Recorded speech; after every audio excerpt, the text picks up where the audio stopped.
Thank you, Mr. Thank you, Mr. Chairman. Mr. Paulson, one of the things that we're looking into here with the AIG, can you explain to me, is AIG and their financial products, was that a subsidiary of AIG, or was that part of their business model? I believe it was part of the business model. It wasn't a separate entity that was separately capitalized. It was clearly at the holding company, and it was part of. Because I think it makes. It wasn't part of an insurance business model, but it was sure part of the company's business strategy.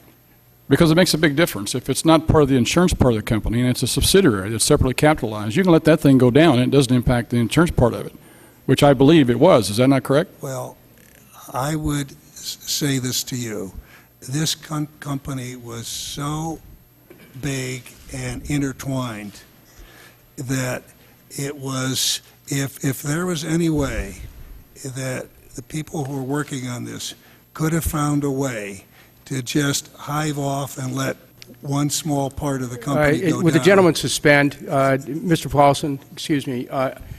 We want to make sure that members can hear your testimony. And, you know, it's amazing with so much money in this federal government, we don't have a better sound system. But I'm going to need you to speak as closely to that mic as you can so everyone can hear you. Thank you. You may continue. So, to just be clear, there was no way to hive off and handle this situation differently. There was a very few days to act to prevent bankruptcy, with no wind down powers to let this company be liquidated and avoid bankruptcy. Well, with all due respect, if it's a separate entity, a subsidiary, it could go down and the rest of it could still stand on its own, sir. But that being another, let me move on here with another question very quickly. In Secretary Geithner's testimony, he indicated that he felt that contractually the contracts that we had with the investments that were made by foreign banks into AIG that they were involved with need to be adhered to and worked with. Was the government a part of those contracts? As I've said in my testimony, I had no involvement with the payment of any of those contracts. I just was not involved in that matter. So the government wasn't a party to the contracts then? But the government wasn't part of the contracts. Again, this was not something that I was directly involved in. I've said that I very much trust the motives and the abilities and the judgments of the people that made those decisions, but I wasn't party to them, and I can't answer that question. Well, that's one of the frustrations, and I appreciate your candor, but it's my frustration with the chair in that we don't get full testimony and be able to get all the questions answered, ask and then answer, so we can come to you with what we feel is good information to be able to get some good back and forth here. So I apologize to you. Let me move on to something else. I know right now we're looking at, and the President's proposed some too big to fail sort of strategies to try and address the issue of too big to fail. Where are you in this debate? What do you think about the proposal that's on the table right now, sir?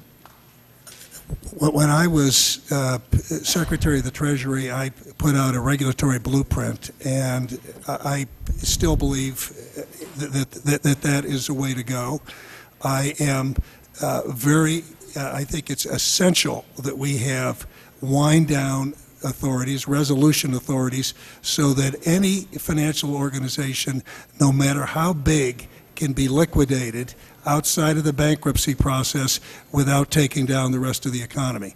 And so I think that is essential, and there are some parts of the proposals that are up here being debated by Congress which are the same as in the regulatory blueprint we put forward, a big one being the systemic risk regulator, and I'm strongly in favor of a systemic risk regulator. Do you believe that we need to take the risk investments that are part of many of the big banks right now and take them off the books and set up a separate subsidiary for this, so we can sort of go back to a Glass-Steagall firewall there? That is not my recommendation. I believe that when you look at the crisis, what I saw in the crisis was it was across a number of types of financial institutions, and the excessive risk-taking I saw was not limited to one business activity. It was much broader than that, and I think we need a broader approach. And so, again, what I favor is a systemic risk regulator and wind-down authorities is the way I would handle that. Well, one of the problems I have with that, with what you're suggesting, sir, is that suddenly now we have the taxpayers through FDIC insurance on the hook for these risk takers who are out here. I think it's important that we take these things off the books and have a subsidiary that if it goes down, it goes down, and the banks and the insurance funds and the taxpayers as a whole are not on the hook for all this. I think it's very important we go down that road, because I think what you've done with AIG is suddenly use the federal government as the official underwriter of all investments in the world. If we're underwriting foreign contracts, investments, what have we done? We've gone down that road, and I appreciate your comments.